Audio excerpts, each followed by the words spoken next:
ہیں۔ اور امام شافعی رحمۃ اللہ علیہ، آپ نے کس قدر خوبصورت بات کی۔ آپ فرماتے ہیں اگر انسان شرک کے علاوہ ہر قسم کا گناہ کر کے اللہ تعالیٰ سے ملے، ہر قسم کا گناہ کر کے اللہ تعالیٰ سے ملے، تو یہ اس سے بہتر ہے کہ وہ کوئی بدعت لے کر اللہ سے ملے، یعنی وہ عقیدے سے پھر جائے، جو ایمان ہے، جو عقیدہ ہے، اس سے پھر کر اللہ سے ملے۔ اس سے بہتر ہے کہ وہ کوئی گناہ کر کے اللہ سے مل جائے، کہ گناہ کرے گا تو وہ گناہ رہے گا، کفر تک نہیں جائے گا۔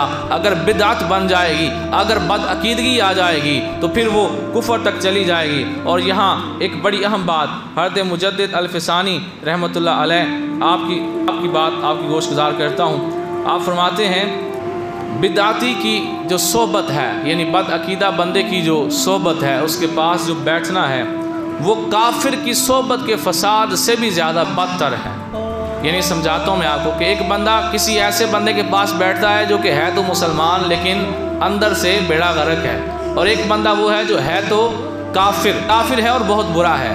اب ایک بندے کی دوستی ان دونوں میں سے کسی ایک کے ساتھ ہے، یا اس کافر کے ساتھ ہے یا اس بندے کے ساتھ ہے جو خود کو مسلمان کہتا ہے لیکن اندر سے کافر ہے، تو آپ فرماتے ہیں کہ اس کی دوستی اگر کافر سے ہے تو تھوڑا خطرہ ہے، اگر بد عقیدہ سے ہے تو زیادہ خطرہ ہے۔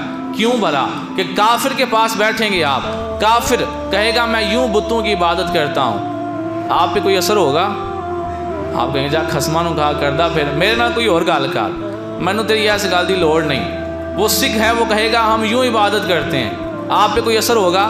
نہیں۔ لیکن اگر وہ کلمہ گو ہے لیکن عقیدہ خراب ہے تو پھر وہ کہے گا دیکھو میں بھی تمہارے جیسا مسلمان ہوں، میں بھی کلمہ پڑھتا ہوں، لیکن وہ دیکھو نا جو بندہ یا رسول اللہ کہتا ہے وہ تو نعوذ باللہ کفر کر دیتا ہے، آہستہ آہستہ وہ پھر آپ کے ایمان کا بیڑا غرق کر دے گا۔ امام ابن سیرین رحمۃ اللہ علیہ تابعین میں آپ کو شمار ہے۔ تابعی وہ ہوتا ہے جس نے صحابہ کی شاگردی اختیار کی ہوتی ہے، صحابہ سے پڑھا ہوتا ہے۔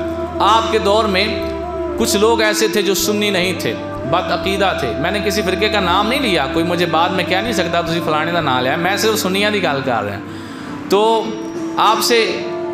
آپ کے پاس کچھ لوگ آئے اور وہ اہل سنت نہیں تھے، انہوں نے آ کر امام ابن سیرین سے کہا ہم آپ کو کچھ حدیثیں سنانا چاہتے ہیں۔ اب صحابہ نے کی ہوئی تھی تربیت، آج کسی کی تربیت اس کا پیر کر دے تو لوگ بڑا مان کرتے ہیں، 5 سال پیراں کو رہے انہوں نے بڑی سونی تربیت کی تھی ہے، پھر اس بندے کی کیا شان ہے جس کی تربیت صحابہ نے کی ہوئی ہے۔ تو امام ابن سیرین نے کہا میں تم سے حدیث نہیں سنتا۔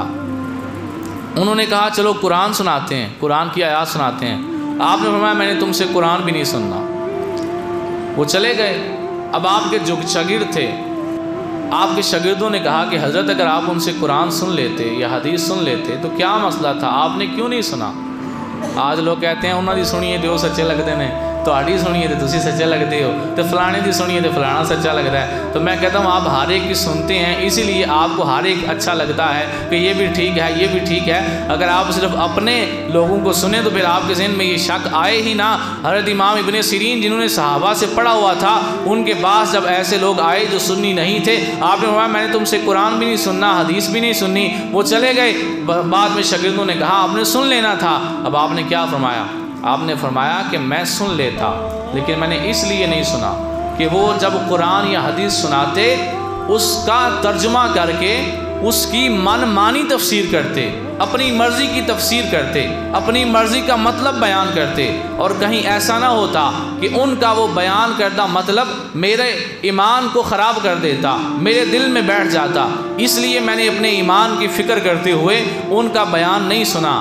آج لوگ کہتے ہیں میں سارے نوں سننا، جدی گل صحیح لگے وہ لے لینا، جدی نہ صحیح لگے میں وہ چھڑ دینا۔ تو امام ابن سیرین جن کی صحابہ نے تربیت کی ہوئی تھی وہ زمانے والوں کو بتا رہے ہیں کہ ہر ایک کی بات نہ سننا، کہ جس کا مرضی چاہو بیان سن لو، جس کی مرضی بات سن لو۔ ایمان ایک قیمتی چیز ہے، اسی کی بات سننا جس کا تمہیں پتہ ہو کہ یہ ایمان کا ڈاکو نہیں، ایمان کی حفاظت کرنے والا ہے۔ اگر دیکھیں نا مثال کے طور پر میں آپ کو 1,00,000 روپیہ دے دوں اور آپ اس کی بے قدری کریں، اور مجھے کوئی بندہ بتائے کہ تم نے 1,00,000 روپیہ دیا تھا، اس نے تو عیش میں گزار دیا ہے، وہ سارے کا سارا پیسہ ضائع کر دیا ہے، مجھے آپ سے پیار ہوگا یا غصہ آئے گا؟ غصہ آئے گا۔ لیکن اگر آپ اس پیسے کو سنبھال کے رکھیں، اس کی کیئر کریں،